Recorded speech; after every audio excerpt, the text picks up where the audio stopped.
Welcome to CinemaSpection. I'm Tim. I'm Agatha. Over a century ago, a film was released whose influence can still be felt in cinema to this very day. It would be hailed as the first true horror feature and redefined the visual language of film while pulling the rug out from audiences with its startling twist. In its presentation of a nightmare world on celluloid, it has yet to be matched. So journey with us as we discover what's inside the cabinet of Dr. Caligari. A young student named Francis relates a tale of terror, a memory of his home of Halstenval. A fair arrives in the town, bringing the strange Dr. Caligari, who offers an exhibition displaying a cadaverous somnambulist named Cesare. At the same time, a series of murders shocks the town, with Francis's best friend Alan among the victims. While a criminal is quickly arrested for the crimes, Francis sets out to prove that Caligari is somehow responsible and to discover his dark secret, even as his fiancée Jane is menaced by Caligari and his sleepwalking assassin.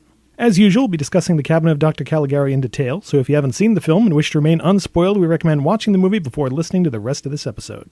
The Cabinet of Dr. Caligari was released by Decla on February 26, 1920 in Germany, and April 3, 1921 in the US. As for the budget and box office, the budget has been listed at $12,371, and box office is $4,713, which is weird because I remember reading this was a pretty big success at the time, both in Germany and eventually in the US. So I'm not sure if that's accurate or not, but so many of the figures for movies this old are tough to parse.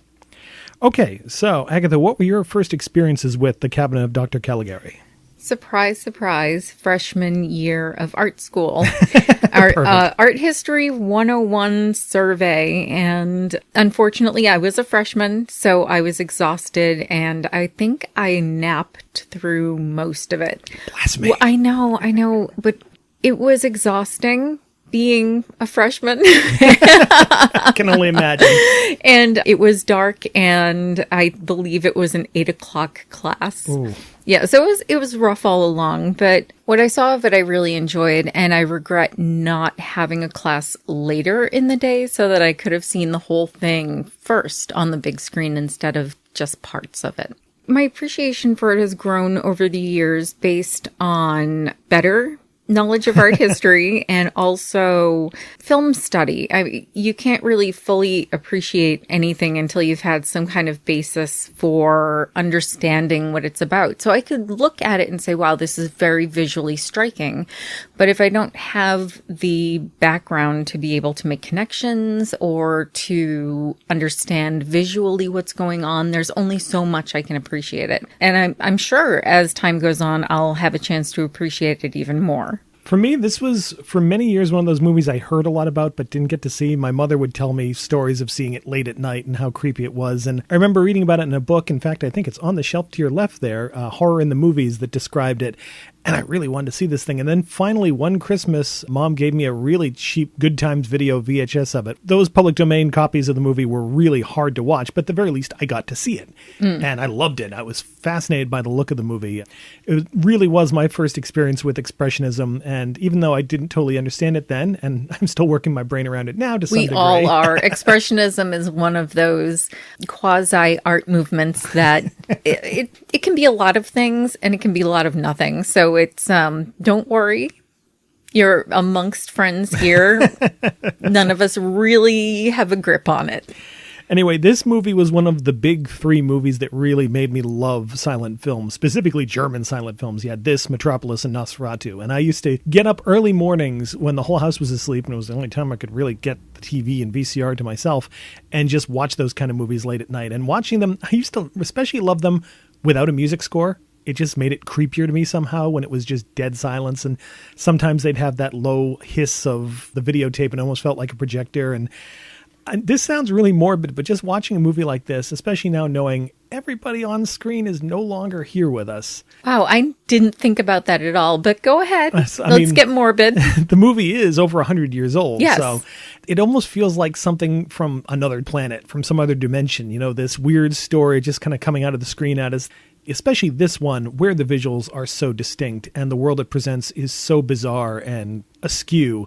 It's really, really effective still. This is another movie that also has been reissued with a lot of different soundtracks. In fact, the one that we have on our current Blu-ray is actually pretty terrible, but I remember seeing this with a local kind of jazz rock group called the Devil Music Ensemble that did an absolutely amazing soundtrack for it. And you can actually find their album release of that online. I think it's on Bandcamp. It is really great. I wish they put out a DVD with it synced up to it the way they did for Nosferatu and some of their other movies, but It's great music, and now I can't really watch the movie without hearing that score in my head. All right, let's talk a little bit about the environment this movie sprang from, post-war Germany, the Weimar Republic. So it was after World War I and the Treaty of Versailles, and Germany was in great upheaval, economic strife, a lot of inflation, hunger, but also a kind of a burst of artistic expression. That's usually when art comes to the forefront. If there's great upheaval, social, political, if there's a war going on, art is going to come to the forefront. Some of that is creativity through desperation, and some of it is just the need to escape. So a general public who does not create art is now interested in things that will take them away from the horrors of war or poverty or hunger. And interesting that while it wasn't really an established film genre yet, it's kind of a cliche now to say that horror really does well right after a period of big social strife or political strife. For the same reason. Yeah. People need an emotional outlet for all of those horrors. Where do you put all of this stuff? Where do you express this anguish or fear or turmoil? Yeah. Right. And I mean, I think we're seeing that right now. Yes. That horror is on a huge increase in terms of quality and quantity. I know this is veering a little off topic of the film, but horror right now is probably more popular than it's ever been. One of the causes is that we are so connected as a humanity that we're exposed to even more trauma. The horrors that we cause each other and the horrors that we do to other people. And I think we're much more aware of this, even though many of us do not change our behaviors. Yeah. So it makes sense to me, at least, that horror comes to the forefront now. And at the time, just after World War I. And not just the turmoil post-war, but also that uncertainty of not knowing where you're going as a country, as a society. I think horror lets you express a lot of the worry about what might be the next step. This is also a period where Germany had banned films from other countries for quite a while during World War I, and they started trying to export films a little bit to sort of rehabilitate the image of Germany amidst the world population. And the importation of films from other countries into Germany was lifted too. So it was a little bit more of this exchange of cinematic and cultural ideas starting. And this film was one of the ones that actually kind of helped kick open the door for German films to be presented in other countries again, partially just because there was so much hype about it at the time. And of course, one of the central narratives about this film now in history is the idea that it was starting to predict the rise of the Nazis, which you can say it was sort of predicting this gap, this void that was going to be filled by the Nazis. I don't know if it's exactly predicting that specifically, but that extremism was still in Germany at the time, and this sort of rebelling against these foreign ideas that were starting to come in. So I'd like you to explain to me how it predicts the rise of Nazism. Well, Siegfried Krakauer, who wrote the book From Caligari to Hitler, which really solidified the narrative of, what this movie means, basically seemed to suggest that Caligari himself, this mad authority out of control, is basically a Hitler figure. I see. And I mean, you could look at him certainly and say he's the Kaiser, which makes a lot of sense coming out of World War I. I don't know how much of that. A lot of Krakauer's ideas and conclusions have been sort of dismissed.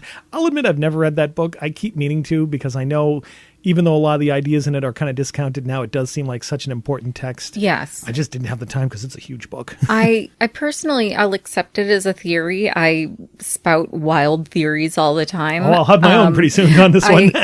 I do disagree with the depiction of Caligari himself as a Hitler figure, and I understand it's more of an extremist figure. But we'll get into that more. Yeah. The movie was conceived by two screenwriters, Karl Mayer and Hans Janowitz, each of which had their own personal experiences that they've recounted as being influences on the film. There is so much fighting about this movie. Yeah, everybody decided they were responsible for the most amazing parts of this film. Everyone recounts stories that they were the one to come up with the expressionist appearance, that they were the ones who came up with Caligari himself. All of these theories. That somebody else came up with the frame story, not yes, us. That it was not our fault, really. Most of them contradict. There are some theories that are corroborated by other parties independently, so some of it might be true, but there's so much lost data on what exactly happened in films during this period that we only have all of these creative memories. It is the Rashomon of behind-the-scenes Yes, filmmaking. exactly. And I mean, that still kind of happens today. How many producers have stepped and goes, yes, that was my idea to do this. That I didn't think was my idea. And it's probably horse shit. In prepping for this, we're listening to the commentaries for the movie, and 90% of that commentary was the differing origin stories of this movie. It was. A good 3/4 of the commentary was trying to distill what the controversy is around all of these people who claim to have had a hand in it. So we discussed the origins of this with the caveat that we don't know what's actually true. I mean, at this point, you might have come up with the idea for the movie, I know. and I believe it. So I time traveled. Did you know I could do this? Considering your art history background, I could imagine you saying, hey guys, Expressionism, huh? Come on. So you have Janowitz and Meyer. They're both veterans of World War I. Both of them experienced, or at least they've claimed to have experienced, horrors in the battlefield. It's a little unclear how much Meyer actually experienced, because there has been some evidence that maybe he didn't really get to see that much action. I mean, he definitely had a personal mythology. Yeah. I mean, they all have a personal mythology. Wait till we get to Fritz Lang again on this one. The king of German silent film personal self-mythology. So Janowitz claims to have gotten part of the idea for the film when he was at a carnival one day near the Halstenwall, this structure in Hamburg. He saw this young woman lure a young man into some bushes. And then after that, he saw this other man lurking in the shadows nearby. The woman never really emerged from the bushes. He left and then found out the next day that the girl had been murdered. And he was starting to wonder, I mean, did I see something important here? So he went to the funeral and then saw that same creepy guy at the funeral looking at him and started to think, oh my God, I think this guy might be the murderer. So there's that little bit of the puzzle. And then he went to a fortune teller who predicted that he was going to survive the war, but that his friend, actress Gilda Langer, who later on would kind of encourage Janowitz and Meyer to collaborate, was going to die. Wasn't this also the love interest? She kind of inspired the love interest because supposedly both Meyer and Janowitz kind of had a thing for her, although she would eventually leave both of them for some other German director. Anyway, he claimed this inspired the scene where Cesare predicts Alan's death, and she did in fact die in 1920. And then Meyer was supposedly trying to get out of military service during World War I for psychiatric reasons, and he kept being interrogated by this one psychiatrist who would not believe his claims and kept really pushing at him. And Meyer just felt this incredible antagonism for this psychiatrist, and that supposedly was the birth of the Caligari character, this authority who's a psychiatrist who is just a horrible villain who's trying to manipulate you.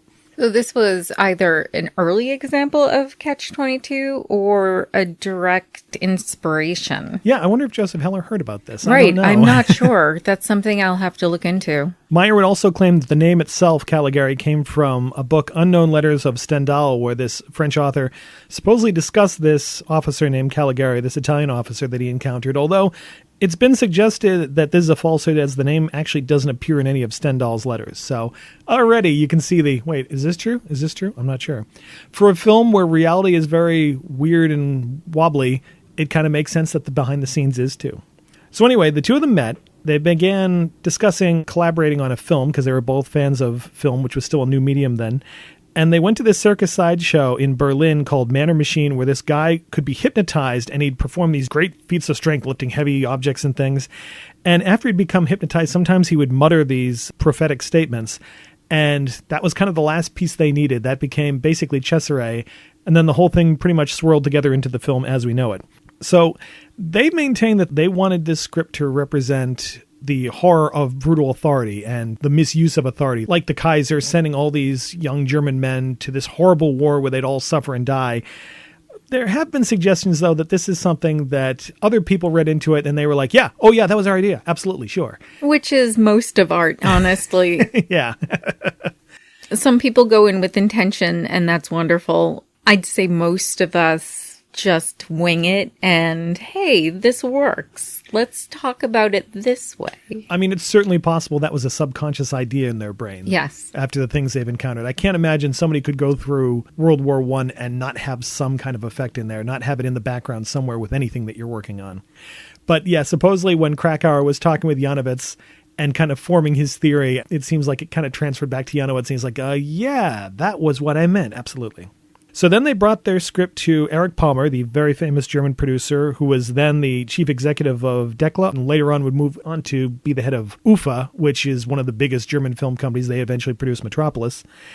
And here's where it gets wiggy. The two writers, they were the ones who supposedly, they claim, suggested it be presented in an expressionist style, and they claim it was in their original screenplay, although the discovery of the original screenplay later seems to kind of argue against that. They supposedly suggested Alfred Kubin to design the film. Palmer agreed to produce the film because he realized it could be done on a low budget, and he thought it had a grand guignol quality that would bring in audiences. So that brings in director Robert Wiene. This would be Wiene's best-known film, though he would make some other successful films in the horror genre. He did The Hands of Orlok, also featuring Conrad Veidt, which I got to see in preparation for this, and that one's pretty great. Following the banning of his later film Typhoon by the Nazis, Wiene, being Jewish, fled to Hungary and then to France. And it's unfortunate that later years, Wiene doesn't really get a lot of credit for his work on this film, that everyone kind of attributes it to the writers or the designers. Because he died relatively early, he didn't get a chance to really push that, no, I directed this film, I had a hand in its success. And I really think he did. Looking at Hans of Orlok, and that's a really well-made film as well, he's definitely a good director. I agree. And there's something about the direction I found very interesting, and it's pretty common in its time.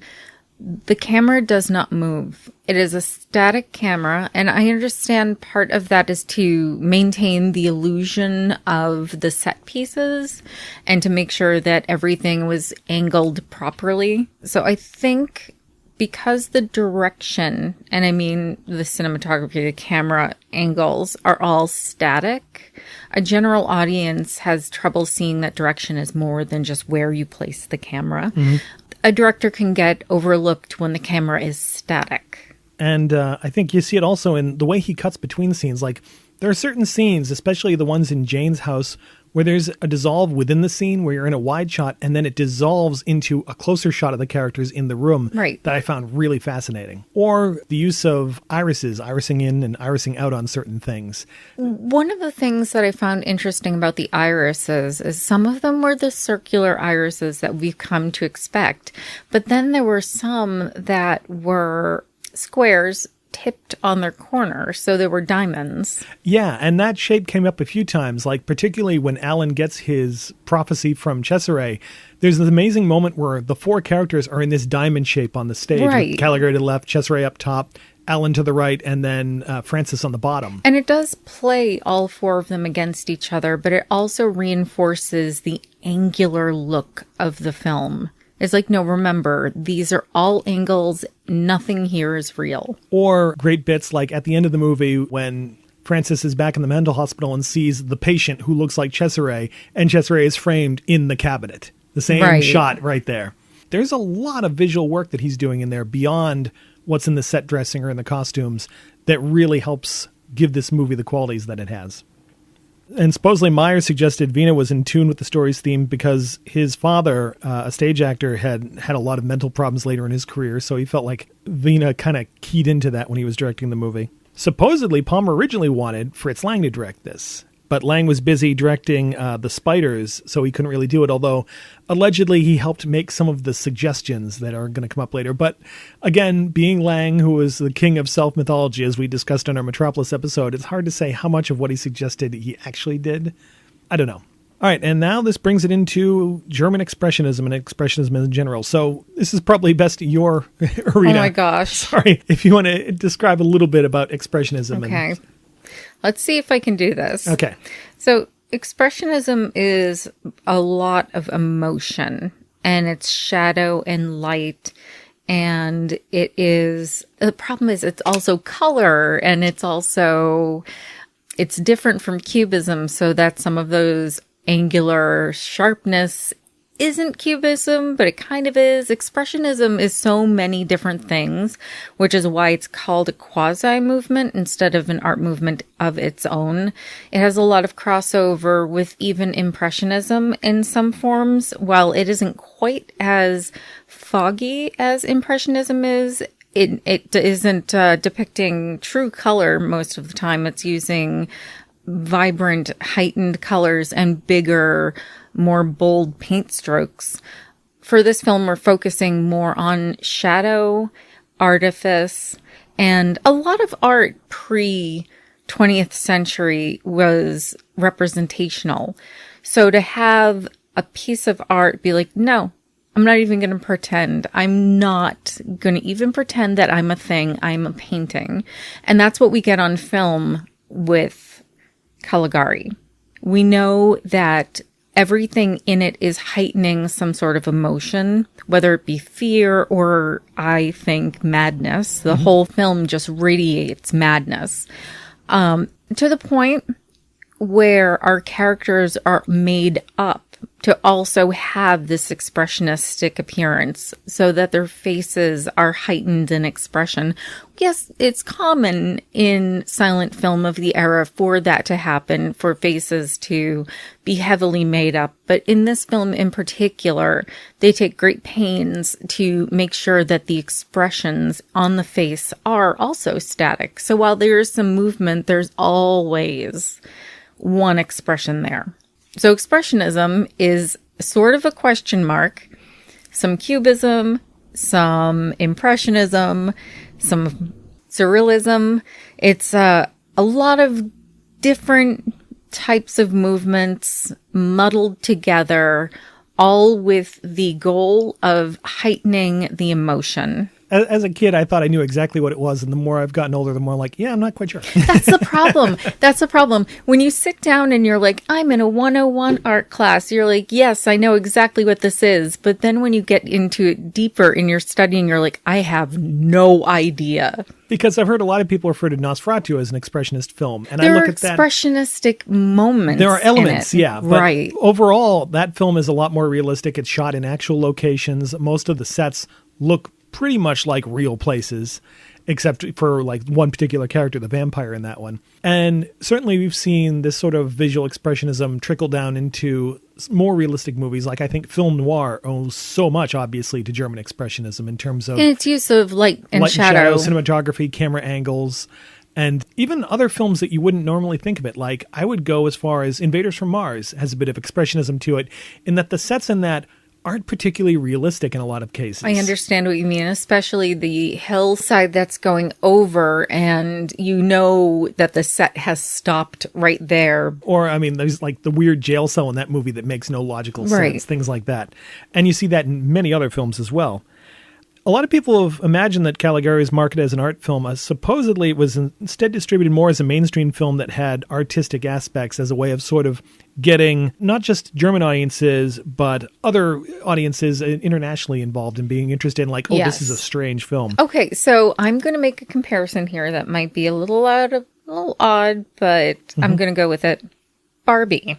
One of the biggest, if not the biggest film this year is connected with Caligari in their films that are marketed to a mass audience under the guise of being a mass audience film, but they both have much deeper meaning. For Caligari, it's that it is very artistic and there's a lot to read into it, either politically, socially, artistically. And Barbie is giving you a primer on feminism while giving you, and both of them, giving you a movie that will entertain and be very popular worldwide. Well, also, I'd say Barbie has the same style. If we're doing a lot of weird stylized visuals that don't really represent reality. In that case, it's supposed to be the toy world, so it makes sense. But right. And in this movie, in Caligari, I would argue that the not making sense makes perfect sense in a diseased brain. Yeah. If you were living in the world of this movie, you'd be like, yeah, that's a very normal streetlight. They're all curved that way. It does make sense, but it makes sense from the perspective of somebody who's mentally ill. Mm-hmm. So we're put in his shoes, and I mean, he's an unreliable narrator. We'll talk about that more, but there is logic to it while the visuals do not have logic at all. Okay, now we get into the really messy part. Whose idea it was that it should be presented in an expressionist style? It wasn't messy before now. It gets weirder. Because, as I mentioned, Janowitz and Meyer claimed it was their idea. Supposedly, there was an article in Billboard that suggested Wiene suggested the expressionist style, and that Janowitz and Meyer didn't like that idea. Palmer has, of course, taken credit for it and said it was his idea, being the producer, but he wasn't the actual on-set producer for the film. That was a guy named Rudolf Meinert, who suggested that he approached the film's art director, Herman Varm. Varm looked at the script and decided, hey, we should do this expressionist, and brought in two of his friends, Walter Reimann and Walter Rohrig, something else that Palmer would take credit for later on. And they basically broke down the script into this expressionist style. And Varm would later work on some movies with Carl Theodor Dreyer. He did The Passion of Joan of Arc and Vampire, and you can see how strange some of the visuals are in that. So I definitely buy that it might have been his idea. Based on his filmography, I do agree with you. So they decided on this expressionist style. They approached Robert Wiene, and he loved the idea. Meinert took a little bit longer to agree to it, but then decided, yes, absolutely. And we had this incredible looking film where the sets were made on paper with all these shadows painted on the wall. And I love that. You can look at a street light and there's a splash of light painted on the ground underneath. The windows in like Alan's house, you can see this streak on the wall where the light's supposed to be coming in from it. One of my favorite parts of this movie and its appearance is exactly that. It is on paper. You cannot change those shadows. So you have people interacting on sets that already have shadows, and these shadows are not interacting with people. So it's almost as if the people are in a different plane, because we're seeing shadows coming from the window, or we're seeing streaks of shadow down a flight of stairs. That's one of the moments that stood out to me. And you can see the shadow of the actor. The shadow of the actor is the only shadow moving. So they're people out of space. They're in an imaginary world. And there are shots that almost look like it could be the backdrop for a play until you realize there's a lot more depth than there should be. The shots of Hostenval and the fair, where you see people going to the background and then behind another layer and behind another layer, and it's fascinating. It's like they've become part of this two-dimensional landscape somehow, and it's really disorienting. Right. Or one of my favorites, that wall that keeps showing up when Francis goes to visit Jane after Alan's death, or when Cesare is stalking Jane, and it's made in forced perspective, so at one end of the wall, you're the same height as the wall, and then as you walk along it, you shrink. That's another trick that they did in Invaders from Mars for the sandpit scenes, too, and it's really effective. It's actually something they did for Willy Wonka and the Chocolate Factory. Oh, that's true. And it's funny, I remember when they came out with action figure sets for these characters, and they actually would have some of the scenery, like the crazy bent street light or the background you could plug in, and man, I love those things. You were mentioning some of the makeup, and I'll notice that not too many of the characters are made up or dressed in a way that's really exaggerated. It's mostly Caligari, Cesare, and to some degree Jane, just because of her eye makeup. But a lot of the other characters look relatively normal. Like their clothing, it's period clothing, but it still seems like what they would actually wear in reality in that period. It's not too far off. It's more the makeup that I was talking about. The clothes, for the most part, were very realistic for the time period they were portraying, which I think was the 19th century. It kind of has that Universal monster movie. We don't know when this is. It could be this period, it could be that period. There's a little bit of everything mixed in from it. But the makeup, especially Cesare with the weird triangles under his eyes. Yes. That always make him look emaciated and haggard. Haunted. Yeah, like he hasn't slept. And with Caligari, where Werner Krauss is made up with these harsh lines in his face that make him look old and kind of weird and twitchy. This is to make them stand out from the other characters as special interest by our main character. Yeah, they marks them as there's something weird about all three of two. them. Yeah. Actually, because they are the main characters in his story. So, of course, they're going to be different in one way or another. It helps them stand out from other people when they're on screen. And then we come to something that I think is pretty revolutionary for this film, the unreliable narrator, the way it's used here on film. It must have been a real shock, especially in the early grammar of film, where audiences were kind of keyed to believe what they're seeing. If they're shown something on screen, they probably thought, okay, this is what's happening in the story. And then to have this frame story added to the film that pulls the rug out and says, no, everything you saw didn't really happen that way. That must have been a huge shock to general audiences at the time. I'm sure. It was already established in literature, so it may be something that wasn't as shocking as you'd expect. But for film itself, revolutionary at the time. I think we're kind of presented with the film in a sense that we're supposed to understand the story within the story that Francis is telling didn't really happen. That's what I think at least the intent was when they made them. Would you like me to talk about this now? Or some of it? Because I keep alluding to it. Go ahead, hit it, because I got my own theory that's definitely along those lines. So I think the closest we come to reality is a couple of times, but the very beginning we have Francis talking to an old man who we can tell is just bored by the story. That is one of the only times we see Francis from the outside. Once he gets into his story, this is all his concoction. This is all fantasy based on the people that he interacts with on a daily basis, including his doctors and other patients in the asylum. And it is called an asylum. Since we're accepting, the two of us, we're accepting that it is a false story. I'll skip that. So the film comes to a point toward the end where we are revealed the asylum. We are revealed that he is a patient here. So yeah, I think the framing device is the only time we see Francis as he truly is. Okay, I'm going to drop my theory then, because it's a little bit of a mix of that and something else. I think the story Francis tells has some truth in it, but not all of the truth. Let me ask you this. We get into the end, and he goes in the asylum, and we see Cesare, we see Caligari, we see Jane, we see all these figures of We his see fantasy. the cast of characters in his story. Who aren't we seeing? Who aren't we seeing? Yep. Alan is missing. His best friend, who is murdered by Cesare. So why is Alan not there? Here's what I think. I think he murdered Alan. I think that's why he's in the mental hospital. I think He murdered his own friend? yeah, the last time he sees Alan alive, they have that conversation about, we're both in love with her. No matter what happens, we'll remain friends. And then he's dead. I think Francis actually did have a romantic rivalry with Alan, except he actually killed Alan to get Jane. And it broke his mind so much, he was arrested for it. He was put in the mental asylum. He sees Caligari as this guy who is trying to get him to acknowledge and understand that he committed this murder, and his mind rejects it. So he creates this fantasy where somebody else killed Alan, not him.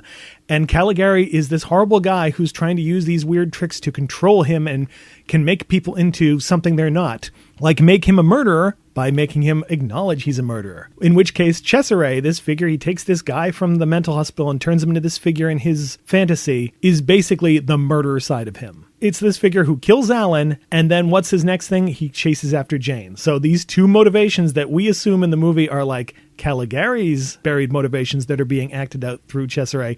No, they're Alan's. I can see what you mean. I don't recall if you had just said that they were in a love triangle with Jane or just a love triangle, because Jane is there. Jane's in the hospital, but I think basically, like with Cesare, he grabbed the image of this patient at the hospital to represent Jane in his head. I see. Even to the point of, isn't it weird that the title of the movie is The Cabinet that Cesare is kept in? Why is that? Because the cabinet is where you hide secrets. And the cabinet in this case is actually Francis's mind. Caligari opens up the cabinet to reveal the killer inside. I like it. And on top of that, there's a weird detail that I noticed that I've never heard anybody bring up in commentaries, that when Caligari is at the fair for the first time and is bringing audience in, somebody passes by with this weird, creepy sign that has these 4 images on it. One of them is a guy stabbing another guy. Another one is a woman kind of weeping in a chair. There's a guy with a mustache. And then in the bottom right corner, there's a guy kneeling down with an axe near his neck like he's about to have his head chopped off. So I think that's sort of a hint in here about what Francis did. He stabbed Alan. The woman weeping is the girl that they were fighting over. The only person I can remember that has a mustache like that is one of the cops, so that's the cop who arrested him. And the execution is what Francis is afraid of. Because otherwise I can't figure out what the hell that sign means. What I love about the sign is that it is such a detail, and it's something that is not on the screen for very long. Not at all. And it's not something you can see easily. And it's weird because it happens before the first murder. So it's not even referring to anything narratively, at least in Francis's fantasy, that would make sense. Like it's not some kind of representation of the news that this town clerk was murdered. That comes up before that even happens. So it's just this weird random detail that's never explained. So it's kind of like a fleeting thought or worry. It's something that's swirling in his brain and it's just in there somewhere. And it goes to this idea that Francis is in the center of this thing, that he's going to be the one who solves this murder, that the police are like, sure, come work with us, that he can work with the insane asylum people, that in his fantasy, being the murderer, he elevates himself instead to the hero who's going to solve the murder. Again, he's like burying down this guilt, which is another aspect that reminds me of Invaders from Mars, where this little kid is suddenly hanging out with the military and the scientist and treated as this important figure in this story that's later revealed to be a dream in that film. So yeah, that's my big theory. That's now kind of how I interpret this, that it is Francis's delusion to cover the fact that he actually killed somebody. Now, the frame story was not in the original script. There was a frame story. The copy of the original script, which I could not get a hold of for this, unfortunately, had a scene with Jane and Francis on their terrace at a party, and they see a caravan of Romani go by, and that spurs this memory, and Francis relates the story, but it never really comes back to that. So there was a frame story. But Janowitz and Meyer hated this frame story, and they really felt like it negated a lot of the things they wanted to do with the film. And there has been the controversy of a lot of people feel like it suggests that Expressionism is reflective of madness, that it's the only way to explain the Expressionist sets in the movie, which is weird because there is still one of those Expressionist sets in the film in that epilogue. I think that scene is there, rather that set piece is there when it's revealed he's actually a part of the asylum, that he's in the insane asylum. I think it's there to remind us this is a place of madness. All of these people in here are experiencing their own sort of madness. And that's why when we're in the framing device, that's the moment that blurs the reality for us. What I do think is weird is that in The Delusion, when Caligari is being put in a straitjacket, and I gotta say, wow, this hospital, they can whip up straitjackets in a second. That's not how it works. I know. Like, not even then. Freaks out. Some guy like reaches behind and pulls out a straitjacket. They get it on in a few seconds and boom, they toss him in a room. A few seconds makes me laugh so much. But anyway, they put Caligari in this cell with all these weird protozoa shapes drawn on the walls. And it's weird that when we come back in the frame story and Francis is put in the same cell, it's the same shape. It looks the same, except those protozoa have been like scrubbed off. They're not there. It's weird that they went to the trouble of removing that detail, but you can still kind of see the shapes there, but they're not as apparent. But they didn't use a different set or anything like that. That it's still sort of there. It's still warped and not quite real, but not the same warped and not quite real that we just saw. I find that fascinating, and I don't know exactly how to explain it.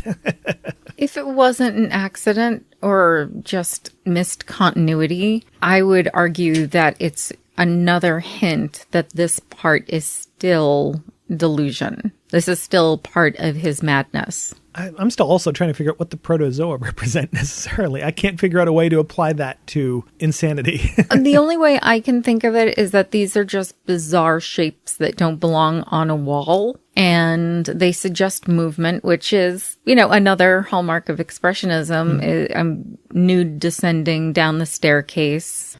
Art and science have always kind of lived in harmony or, harmony, opposition, whatever, but they live next to each other and they're informed by each other. And at this point, microscopes have been a thing for quite a while, and organisms like protozoa probably seen. I'm spitballing a little bit because I did not look into when we found out protozoa and how they were first observed. But they're bugs. Well, I mean, they are not bugs, but they appear to be bugs to a casual viewer. And bugs in a lot of ways are related to insanity on a symbolic level. So it makes sense to me to have figures looking like bugs be on the wall. The only other thing I can think of is like you were just saying, that they could be observed through a microscope, and the idea that the same way Caligari, or the director who became Caligari so he could supposedly study somnambulism and use basically people as human subjects, now he's going to be studied by these doctors who are going to study his delusion and learn from it. So he's become sort of the protozoa under the microscope. That's the best I can spitball in a second. I don't know. Yeah, I just disagree that Caligari was ever put in a straitjacket or any of these things. I just think that's part of the story. Oh, I agree. Yeah, okay, I'm good. Just saying what the protozoa means within the story. Yeah, I think it could have just been, hey, this is cool. I mean, sometimes with art, that's all it comes down to. This looks cool. And now I can imagine, hey, that looks cool, put it on. And then later on, like, the producer's like, no, it doesn't, take it off. And they took it off and shot the other scene. It could have been a continuity error. You never know with these things.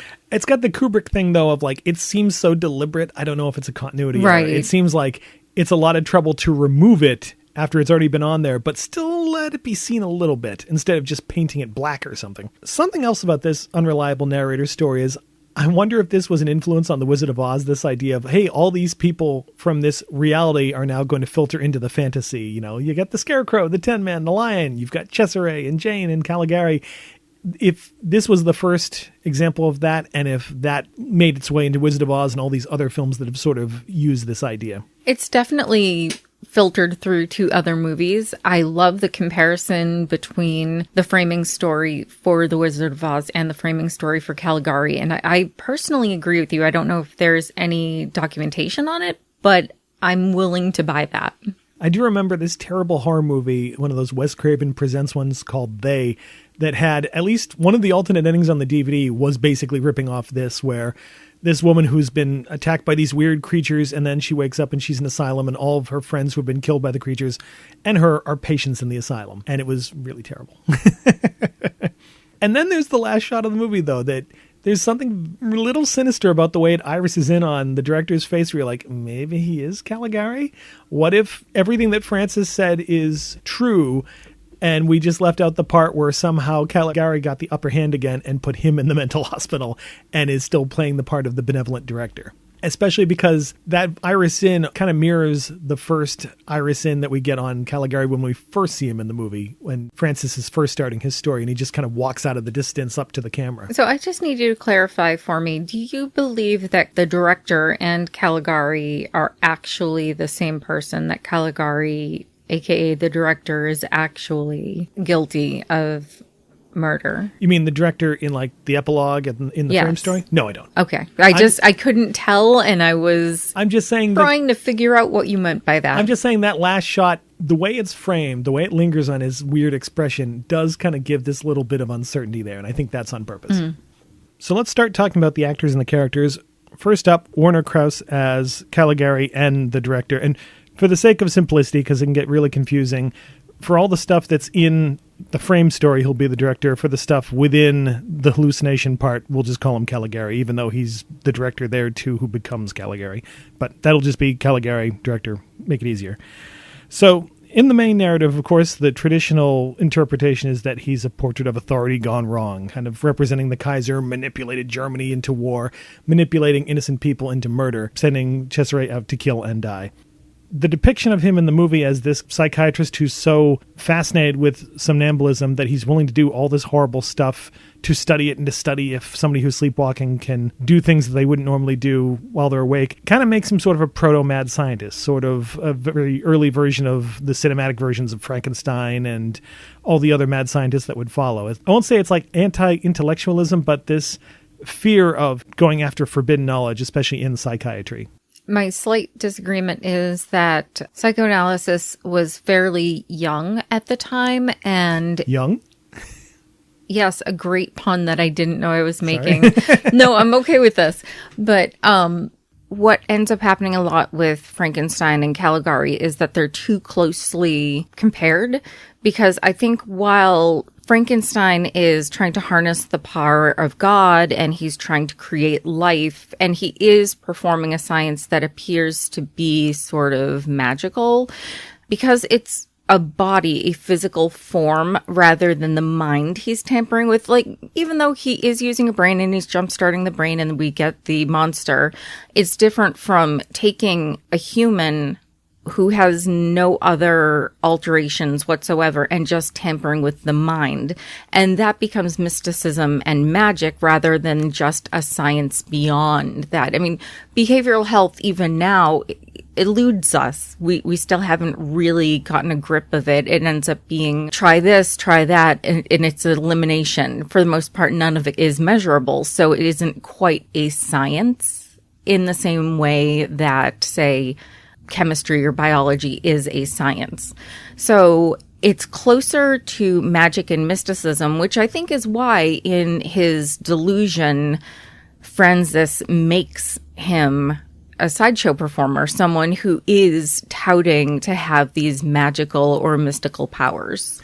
And somebody who takes on the identity of this legendary mystic, somebody who is supposed to have magical powers, supposedly, with this name of Caligari.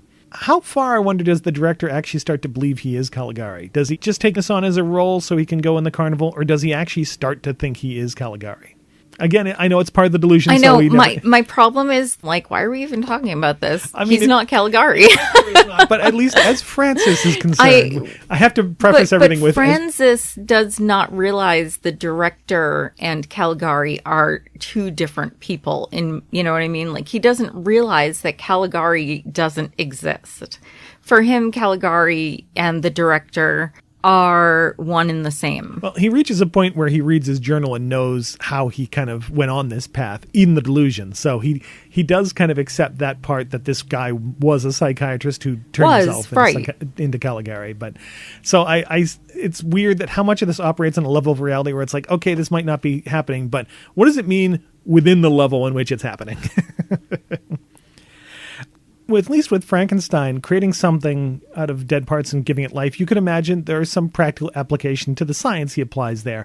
I don't know exactly what mental health science would learn from, I can make this guy murder people even though he wouldn't when he's awake. Oh my gosh. Okay, this is a situation where there's an abuse of a type of therapy, I'm assuming, because there's a lot to be gained from the subconscious, and there's a lot to be gained from someone else being able to alter your state of mind. But it's a completely different situation when you've decided to use that power to force someone else to commit crimes. Do you know what I mean? So I feel like they're different in that Frankenstein isn't saying, oh, hey, monster, go murder stuff. But Caligari is using his power to force someone else to commit crimes. There are practical applications for somnambulism, but I doubt murder is one of them. Yeah, and even before he kind of really loses it and he starts seeing, you must become Caligari floating in the air, he's creepy from the start. The first time they bring in Cesare into the hospital, and he's treating him like a new toy, like, oh, look at this, and he like throws his arms around him and then realizes everyone's watching him, is like, go, get out, stop looking at me. From the beginning, he seems to have kind of lost it. Well, yes, he's very excited because this is a model patient for him, somebody who's somewhat of a blank slate, who he can see and push as far as he wants. It's nefarious, of course. I'm not promoting this sort of therapy whatsoever.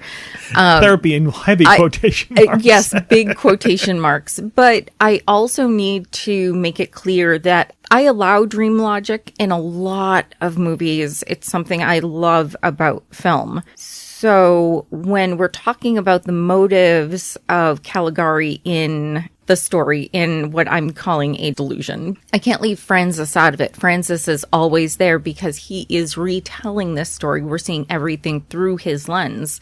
So in Francis's mind, Caligari has always had this beneath the surface. He was just waiting for the right victims. And it goes to that idea of he's somebody who's supposed to help people, and instead he's abusing this power, which goes right back to Janowitz and Meyer and their sort of distrust of authority after the war. Then it turns from, it's supposed to be this experiment, but you really get the sense that Caligari is just using Cesare to fulfill his petty wishes and vendettas. Like, he has him kill the clerk just because he's angry the clerk told him to wait. Which, honestly, if you boil down politics, and I'm trying not to offend anybody or everybody, I guess, but war comes down a lot of times to some petty shit. So I can understand the writers deciding, okay, well, our twisted figure of authority is going to be very petty with who he decides to attack. And for what reasons? Like, what is bad enough that you would have to have somebody murdered? And for him, it's, I just don't like him. And this guy, well, he spoke up during the presentation, so he's the next to go. I wonder if he had actually kind of planted in Cesare that first guy who asks the question, how long will I live? Tell him he's going to die tomorrow and you're going to go kill him. Because Cesare just kind of jumps right on that one as soon as Alan asks him, how long do I have to live? You're going to die tomorrow. I think that would have always been the case. I think in every show somebody would have died. And in order for that to have become true, it would have had to have taken place. So in Francis's delusion, Caligari is a mass murderer just to prove that he isn't the emperor who isn't wearing clothes. He is going to back up all of these predictions, and that gives him a kind of power beyond human power that Francis is afraid of. And then there's when he brings Jane into the tent and shows Cesare to her, and more importantly, shows her to Cesare, which for a while I couldn't figure out why he did it, and he's so enthusiastic about it. I wasn't sure if he's just like, oh, another test subject, let's see if he'll kill her, or if he has some creepy subconscious lust for her. But watching this last time, I realized she mentions her father is the one who was helping to investigate Cesare, so I think he looks at it as, oh, here's another loose end I can take care of right now. Or something to take the detective off the case. Mm-hmm. Just to, okay, well, your daughter is dead now, and therefore you're in grief, and you're going to be off the scent, and maybe someone else will take up the investigation. So you can see that it becomes evidence tampering, actually. I mean, I'm not really sure how to put it, but it's definitely trying to throw the scent off. Yeah. Although considering that in this delusion, Francis can hang around with the police and have all this authority, I don't know if it would change matters much. But plus, do we kind of acknowledge that both Jane and Cesare are innocents in this entire situation? Absolutely. Right. So you have somebody who's being controlled. You can, and I'll go along with the theory of Caligari representing a tyrant for the moment, but this idea that he has the strings to make a soldier, Cesare, go into war to murder people who he doesn't know. He doesn't know why he's doing it. I'm not even sure if Cesare knows he's doing it. And then to have Jane, another innocent, be a victim. On top of it, she's lovely, she's young, she has a love interest. So there's already an emotional attachment to this character through the character who we're seeing the movie through, Francis. It's a little cheap. Like, if it were to happen now, I'd be like, oh, good, you're going to try and fridge her. But that's not how film was working at this point. So she's representative of the women and children, you do not kill them kind of situation. So the transgression for Cesare and for Caligari isn't killing the person who spoke up. The transgression is the attempt to attack a female love interest innocent. And I think even by this point, that was sort of a trope in like early films and certainly in literature, the idea of putting the woman in peril just to heighten the stakes. Definitely, yeah. Now, talking about Krause's performance, it's really amazing how he does sort of have a dual role as Caligari and then the director in the frame story, and you can see how different he plays both of them. As Caligari, he's so fidgety and always in movement and always just like this bundle of nervous energy. He's also very exaggerated in his movements. The moment when he bribes the guy in the office so he can get in to see the clerk, just like he hands him his card and the guy's like, no, he won't see you. And then the way he does this weird little flourish with the money, like, huh? Come on. Now you take my card? Will you take it in? Well, he's playing it as a performer. He's playing it as the sideshow performer that he's pretending to be. And he has this weird little bounce in his step everywhere he goes. He looks like a cartoon almost. Some of the twitchiness he does, the way when they're trying to get him to wake up Cesare, and he's like, nah! He doesn't just say no. He just kind of almost looks like if you could hear it, he'd be like barking it at them like, no. Or the weird giddy excitement he has in showing Jane to Cesare is like this weird little bounce, and he opens up the cabinet with the flourish. She goes, huh? Look at that. There's just so much weird energy in his performance there that I find is really fascinating. And I wanted to mention really quickly something about the physicality of Caligari within the frame. He is a very round character, lots and lots of circles. And yes, he has the top hat and those are straight lines, but they are parallel straight lines. And what we see in Caligari itself are a lot of intersecting lines going along, vanishing points. And for Caligari to be one of the only characters with a roundness and with straight lines sets him apart from everyone else, even as Cesare and Jane are heightened makeup-wise, and Caligari is as well. He stands out even more for those curves that are so absent from the movie. There is only one or two times where there is a curve. And I also wonder how much, if they padded up his shoulders to make him a little bit more round. I mean, it seems like Krause is playing it slightly hunched over too, because when we see him in the epilogue, looks perfectly normal. He's walking straight. He doesn't have that hunched over look that he has there. It's quite a transformation. And there even in the brief time we see him in those scenes, he seems very genial and kind of benevolent, the way he's like patting patients on the shoulder gently and stuff like that. This does not seem like the same guy at all. It isn't. That's the thing. There's this guy who is in his mind's eye, Francis has made Caligari into a cartoon, a mustache-twirling villain. And outside of that, you can see where this man is actually trying to help mentally ill patients. It can be perceived as an assault, as an attack on your mind to have to speak to a therapist or to be forced into a situation where your only choice is to allow someone to tamper in your brain. It makes sense that Francis would make Caligari into such a profound and evil figure. And then there's Conrad Veidt as Cesare himself. What a strange-looking man. He's one of those men, I would say Steve Buscemi is kind of in that category, that they're not necessarily handsome, but they're so fascinating that you just can't stop watching them. His eyes, he's able to make them so dead and strange, but then his body seems detached from his head in that he is gangly. He is a weird body, and I'm not body shaming, he just has a weird body, so that when he is moving around, you see the gap in his thighs and the gaps under his arms, and you can see that this man is he's strange looking, but also he's pushing that strangeness forward. He's using it to his best design. Just an incredible job acting so creepy, but so empty. This seems like a character who's completely devoid of anything until activated, which he basically is. And I can't imagine another actor pulling off that role, just his physicality and the way he carried himself. As a physical performer in terms of like body movement and body language, he might rival Lon Chaney in terms of some of the stuff he does. And it wasn't until watching it for this and a few of his other ones, I really began to appreciate just what an amazing physical actor he is. I do wonder how many silent film actors would have thrived in motion cap.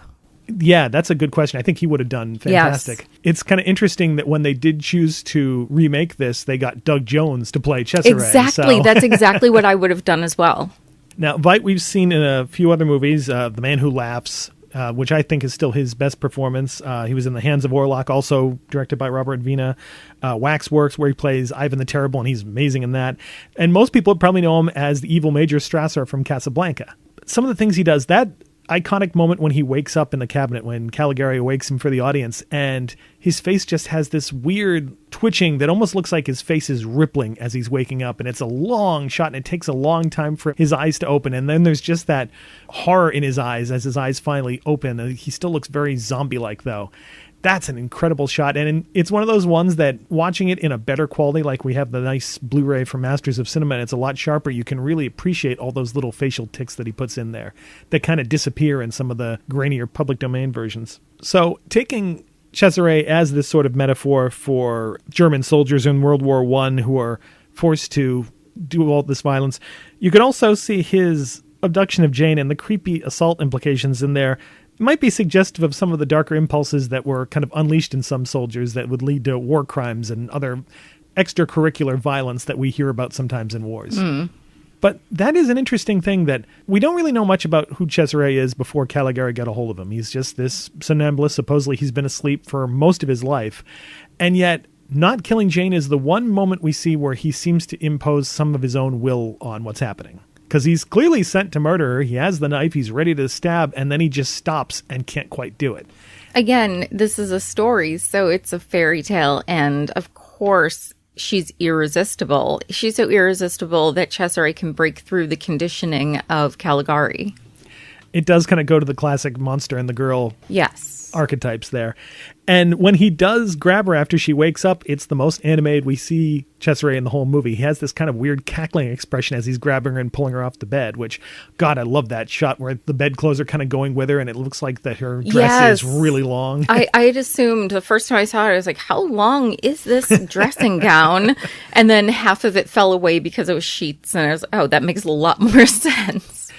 Also, looking at this character, you can't help but see so many other characters from Tim Burton movies, like Edward Scissorhands. Tim Burton's definitely taken the Caligari aesthetic and made it his own. And I'd say even when he's sneaking into Jane's room, that's sort of a proto-slasher right there. That's Michael Myers right there. Mm-hmm. The way he walks so steadily and mechanically, very slowly raising the knife, just that silhouette of him walking in and just hovering at the window.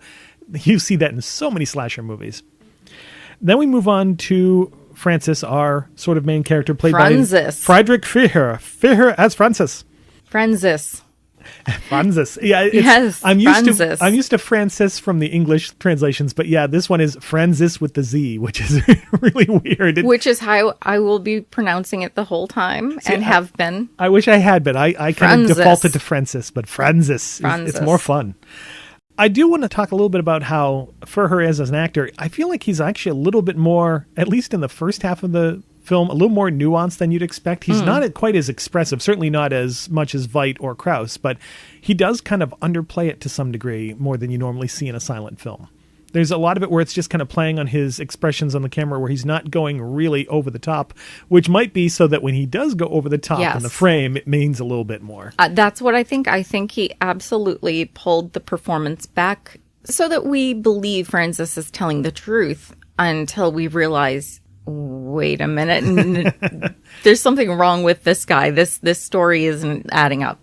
We kind of get it at the same time the old man does when he's looking at Cesare. The old man suddenly gives him this look like, wow, this guy's insane. I'm just going to go over here now. Yes, and the fact that the old man had been nodding off this whole time and is all of a sudden like, wait, what?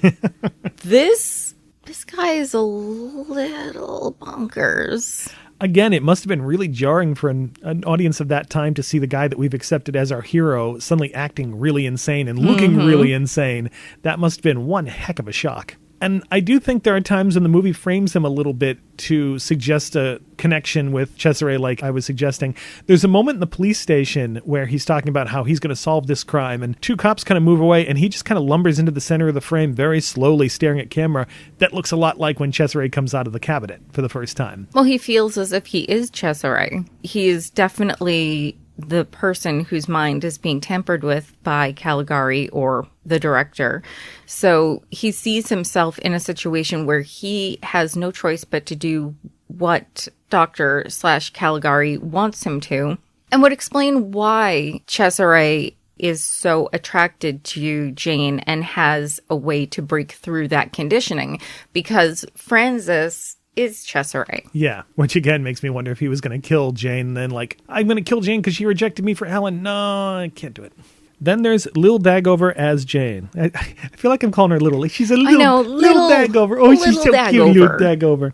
I have always had that same problem. I don't know if her name is Lillian, or just Lil, but I do have trouble not thinking like the Little Rascals. Or Lil Abner. Lil Abner, right. So, despite being set up as sort of the romantic interest of our hero, we don't really see any scenes of romance between the two of them. I mean, mostly when they do connect later on in the movie, it's when he's trying to solve the mystery and she kind of has some information, or when he's breaking Alan's death to her, and that's kind of it. It's unrequited attraction, I guess. I'm not sure if he loves her. He assumes that she's his fiancée, but it's definitely unrequited. And in Francis's story, she's there, but she's still very absent. She's not very responsive. She's a cardboard cutout because he doesn't love the real her. He doesn't know who she is. He loves the idea that this is his fiancée. The one moment I think is, I won't say it's progressive, but it's a little different than I expected, is after she's attacked by Cesare, when Francis is like, no, it couldn't have been Cesare. I saw he was in the box. And, she comes out of her shock like, no, I'm sure that was Cesare. And it's kind of nice to have a moment where she's going to the hero and going, no, you're wrong. Trust me. I know what's actually going on here. And she's correct. And then there's that creepy shot of her in the beginning prologue in the asylum where she's just kind of walking around seemingly in a trance, a lot like Cesare, right, is really spooky. It is, because we're not sure what her issue is. Had she been traumatized? Is she ill? Has her mind gone? We don't know. Is she a ghost? No idea. And that does make it very creepy. And he addresses, oh, yes, that's my fiance. Just like, oh, this is what she does on a daily basis. She skulks around. She's out for her morning zombie constitution. Right, right. And there's even a shot where she walks into a clump of trees that I couldn't help but wonder, is that little nod back to Janowitz's story about the woman going into the bushes who would later get murdered? But you can see, even in what he calls his reality, Francis has concocted his stories. So for him, they are real. This is his fiancée who just happens to ignore his existence, not have any connection with reality. Plus, because we see her at the beginning with him telling a story to a bystander, and that bystander is also us. I think the old man is there just so that we can be there as an audience in his stead. It lets us know right away something bad happened. Yeah. There's a reason she's like this. And that's actually it's not the story. It's just atmosphere. It's getting us ready for something bad to happen. Yeah, the first time you saw this, you might assume that she's traumatized from the attack by Cesare, and this is the reaction to it somehow. Right. Yeah. This is a moment of, oh, look, out of the corner of my eye, I saw a ghost. Something bad happened here, and I want to know what it is. And even if that ghost isn't connected to the story, you still have that feeling. I also couldn't help but notice that her makeup is a little less extreme in that prologue and epilogue. It's still stylized, but not like the heavy circles under her eyes that make her look like a Tim Burton character that she has in other parts of the movie, especially after Alan dies. Now let's talk about Alan, played by Hans-Heinz V. Twardowski, who I kept thinking looks a little bit like Crispin Glover in Willard and a little bit like Kevin McDonald from Kids in the Hall kind of mashed together. Now, I have to say, Alan's one of those characters who, I've seen this movie several times, but I'm like, Alan? Who's Alan? There's an Alan in this? Because for me, the whole movie is Caligari, Jane, and Francis. So who's Alan? Alan, the old guy? I don't know. So what is it about Alan besides the writers possibly writing themselves and their love triangle into the story? What is his purpose? Well, there's a couple of things. I almost feel like that Francis is set up as this kind of studious and serious person. We're told he's a student. We never find out what he's studying. Is it law? Is it medicine? I don't know. But Alan almost feels like a little more childlike and more of a sense of fun. Like we see him reading and then he's immediately distracted by, we can assume, music or something or some news of the fair. And he's the one who goes to Francis like, come on, let's go to the fair. Come on, let's go have fun. Let's go see this somnambulist act. Here, I'm going to go find out how long I'm going to live. He's always super enthusiastic about, let's do this and have fun. And he pays the price for it. I wonder if we can look at this as maybe his murder is Francis's naivety and boyhood being destroyed by the events of the movie. That I see. Alan is sort of the childlike version of him. I still think he represents an actual person that Francis knows, but the way he's characterized, I kind of look at it as that. I don't have too much to say about Alan, honestly. He's Alan. He's dead. Boom. He died. I do have to say, his murder scene, the shadow of just Cesare, like it looks like he's stabbing him in the face with that sharp instrument that he uses. Even as for the time and present as a shadow, that's a creepy shot. That's really affecting. It is. It's a shot that's been used for over a century since.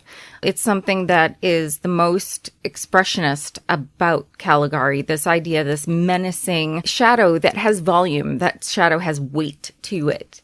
And it's something that we see in Nosferatu, as you've mentioned. It's stuff that we've seen in slasher films, this menacing shadow coming toward you. All you have to do is like throw blood on the wall after that shadow and then something right out of a slasher movie. Right. And it's interesting because I've actually seen a still that seems to imply they might have filmed it differently. They might have actually filmed a wider shot of Cesare stabbing him, because I remember on one of the DVDs there's a shot of that. It might have just been posed for publicity, but it's kind of fascinating to think maybe they tried it a different way and went with this instead. I do think this is the way to go. It's really Agreed. Well shot that way. It's hard not to say this is the best it could have been, because if we hadn't known any other way, of course it feels like the best it could have been, especially with how influential it is still. A couple other characters I want to talk about. the murderer, the criminal, the sort of red herring for the film that gets captured and put in that amazing-looking expressionist jail cell. My theory, if this is Francis trying to explain away the murder he committed, where does the criminal come in? I wonder if it's flipped and that this guy was a real criminal who committed a series of murders and Francis killed Alan to try and make it look like part of that series the same way this guy tried to kill someone to make it look like part of Cesare's series of murders. I'm willing to go along with that, but I'd also like to mention, again, this is Francis telling a story, and he is in an asylum, so it's very possible that the murderer who was caught is an aspect of Francis. So it's the murderer within him is represented by this character, Okay. the one who gets caught. Cesare is the person compelled to do the crime, and the criminal is the person who gets caught after the crime. You could argue that Caligari, he can represent a lot of things, and we've talked about that, but why not representing the compulsion to kill? The compulsion, the compelled, and then the person who's caught. These are all aspects of Francis. And it's interesting in that case that he visualizes the criminal as this very common, kind of dirty, unkempt, kind of like what you'd expect when you hear a creepy murderer. He's the stereotypical image of that. And maybe that's how he thinks of himself. And for a long time, everyone assumed that was Rudolph Klein-Roga playing him, who we talked about in Metropolis, who played Rotwang and would later go on to play Dr. Mabuse. It has been determined that is not the case. It was actually played by an actor named Ludwig Rex. I also have to note that the police have some amazing mustaches going on in this movie. Yes, that one do. guy, he could compete with that thing.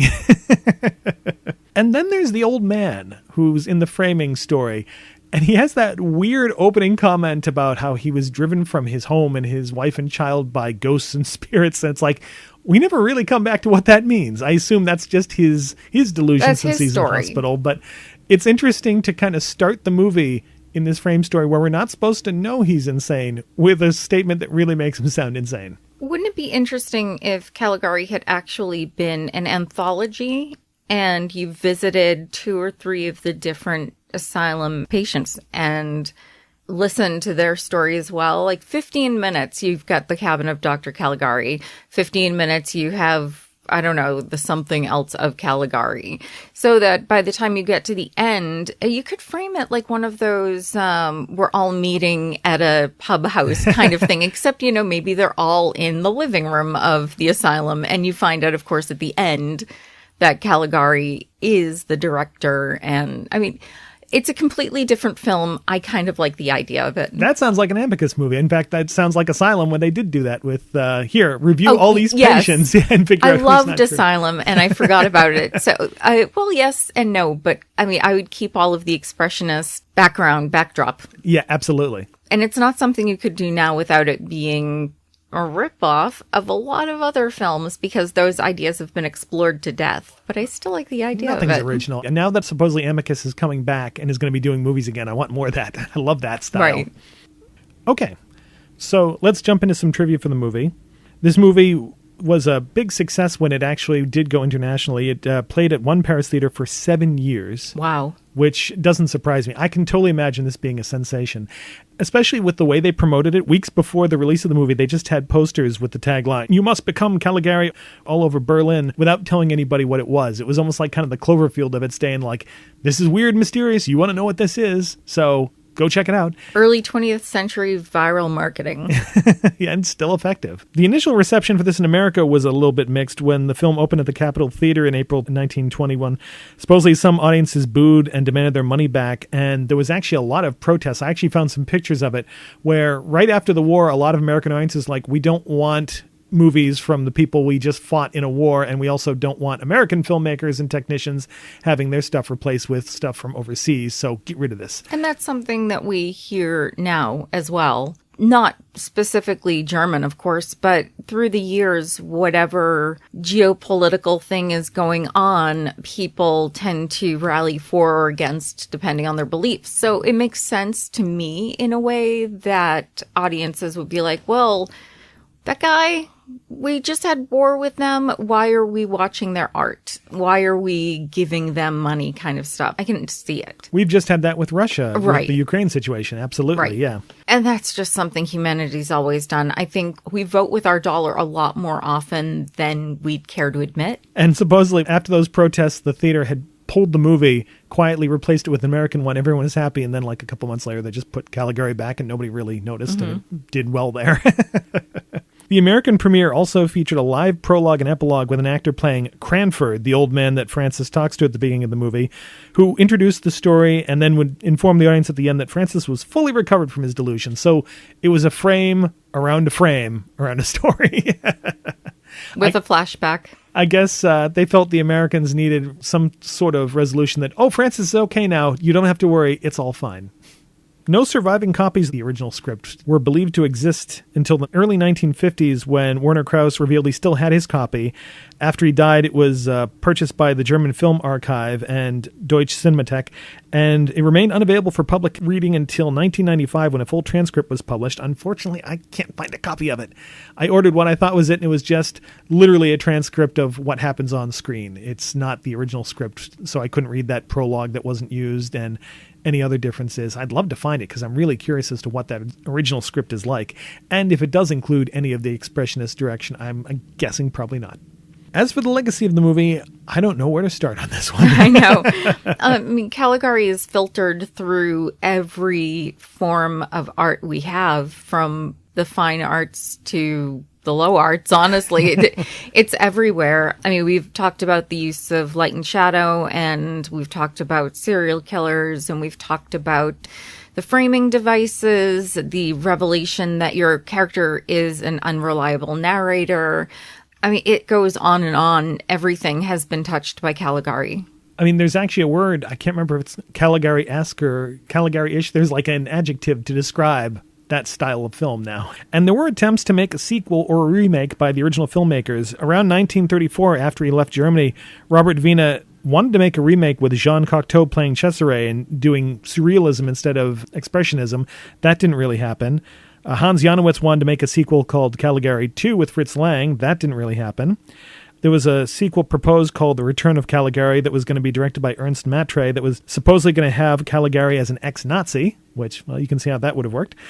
But none of these really happened until 1962, when the movie would be remade in the U.S. in an incredibly distorted form as The Cabinet of Dr. Caligari, featuring Dan O'Herlihy from The Last Starfighter and Halloween 3.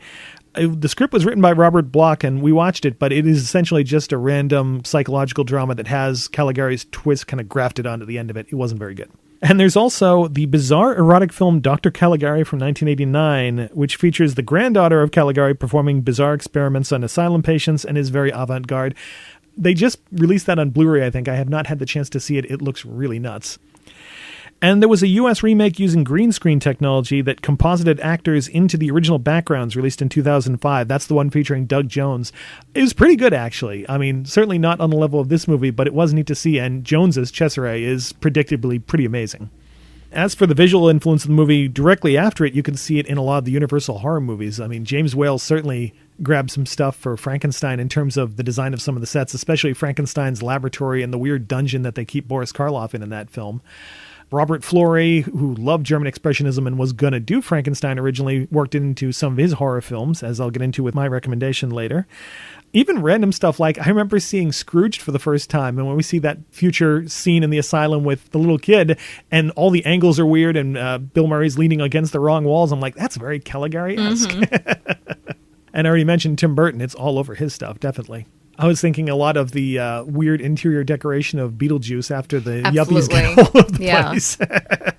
And I think we talked about it in the Phantom of the Paradise episode, but there's so much Caligari there. There's a stage show where everything is on those flat planes and those sharp angles painted on shadow.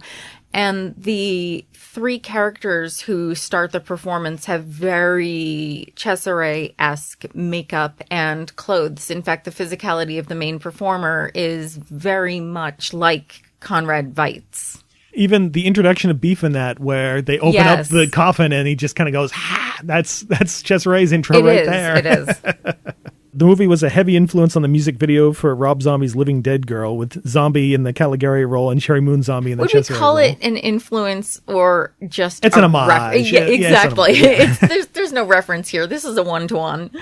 And the film is cited as one of Nicolas Cage's favorite movies in The Unbearable Weight of Massive Talent. And there was actually a giant deleted scene where he and Pedro Pascal actually recreate some of the stuff from the movie that you can see online. It's pretty funny.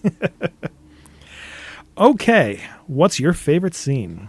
So my favorite scene is the reveal that we're in an asylum, that all of our characters are in a stylized but not as heavily stylized scene as in Francis's story.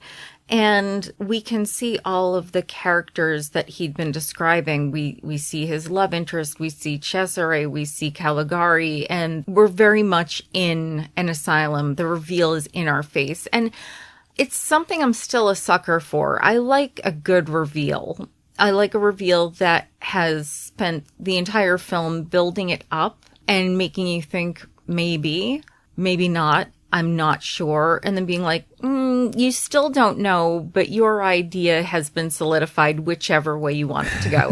So that's my favorite scene. It's visually striking as well. This idea of Jane near the center of the frame in her throne, just being this regal, unattainable figure. And you can understand why Francis is fixated. I also love that you can see Conrad Veidt as this patient, this Cesare type patient with a thing of flowers that he's just tearing them up, almost like doing the he loves me not thing, leaving petals all over the floor. So destroying, even though he's destroying something small, he's destroying something small, innocent, and pretty. And then there's that weird old guy who's ranting in the stairs. I love that we get that punch into that weird close-up of him yelling right at camera. For me, I think it has to be the scene of Cesare breaking into Jane's room. That first shot of him just sliding along the wall, coming out of the dark, he can barely hold himself up, and then appearing at the window, pulling it open, and just stalking his way in so slowly. The patience of that we wait as he's slowly creeping toward the bed. And the long wait as he's almost going to stab her and instead doesn't and just reaches out to touch her. And when she startles awake, I've seen this performed with music, and that always makes me jump when they just suddenly burst into music as soon as he grabs her. I also love that you can see Veidt stare at the camera real quick just as he grabs her. There's a moment where he kind of looks at the camera, which I don't know if that was an accident or something they left in on purpose, but it's really creepy. And that amazing image of him just walking along the rooftops carrying her, which I think you can see reflected in Karloff carrying Colin Clive through the end of Frankenstein, that he doesn't really throw her over the shoulder. He's just kind of got her under an arm and is struggling with her. All right, your recommendations. So I'm always going to recommend Phantom of Paradise for everything. I'll find a way to do it. But specifically for the stage show near the end of the film, to get an idea of how a film can be referenced without being stolen, just twisted into a new way so that if you do know, that's great. If you don't, you're still enjoying these amazing visuals. But my actual recommendation this time around is Martin Scorsese's Shutter Island. I don't want to say too much. If you've already seen it, great. But it keeps you guessing the whole way through, and it spends a long time building and building to a conclusion that I still find kind of shocking. I wrestled with it. It has a really creepy moral ambiguity to it, too. Yeah. For me, I'm going to go with one of the films that was directly influenced, Robert Florey's Murders in the Rue Morgue. This was the movie he got when he wasn't allowed to do Frankenstein, and he brought a lot of his love of German Expressionism into it in terms of the sets and the costumes and the weird camera angles. And you can definitely see how it's influenced, since it concerns Bela Lugosi as a disgraced scientist who becomes a carnival barker with a sideshow. In this case, it's with an ape, and is using it as an opportunity to conduct his really bizarro experiments involving human-animal hybrids. I mean, it even comes down to having the monster carrying the girl along the rooftops at the end, just as we see with Cesare and Jane in this film. So it's right there. And I'm going to try to not be spoilery about it, but I'd also go with the two first Mabuse films, Dr. Mabuse the Gambler and Testament of Dr. Mabuse. I can't go into too much detail because it would spoil some bits, but certainly the idea of this villain who can hypnotize people into committing crimes against their will is all over those films. And while Lang supposedly wasn't really much one for Expressionism. You can see there's definitely some Expressionist touches all over Testament of Dr. Mabuse, which I actually think is the more interesting of the two.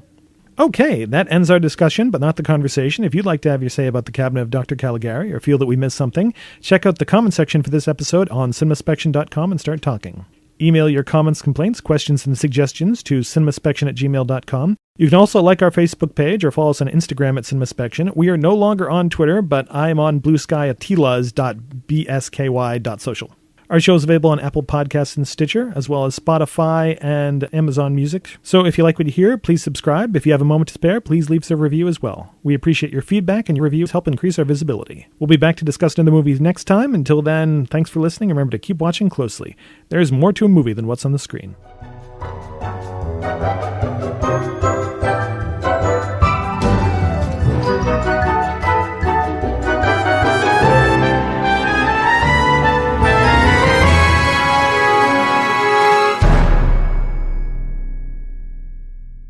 It's such a weird tagline, though. You must become Caligari. Audience member, like, I do? What does that mean? I like the idea of you must become Caligari. You must become the person who has control over your own mind. But it also implies you don't have a choice in the matter. Well, must. I mean, you have a choice. It's not like you should become Caligari. It's you must become Caligari. But if you can't, you still can't. Do you know what I mean? Like saying you must go down the street doesn't mean you're actually going to go down the street. Yeah, I mean, the ... behind it is, in the case of this, if you want to understand all this, you must become Caligari. But if you can't become Caligari, be Batman or something. I don't know.